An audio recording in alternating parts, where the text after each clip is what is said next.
bismillahi rahmaani rahim shahru ramadana bal asalaamaaleykum wa rahmatullah mbokki jullit yi noo ngi leen di nuyu te di leen siyaara di leen baalu xàq te di ko sàkku ci yéen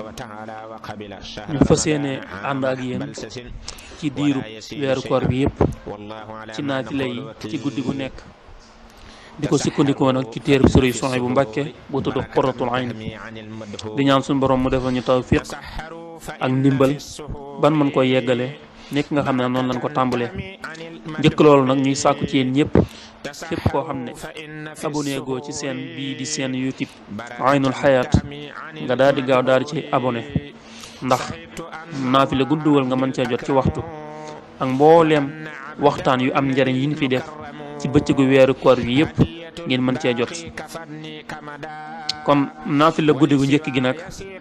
fukki rakka la rakka bu ci ne fatiha benn yoon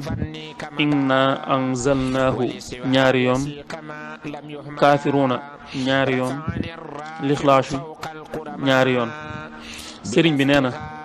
naafila googu ku ko def yàlla dana ko xaraamal ci sawara te bu ñaanee aajoom it yàlla dana ko faj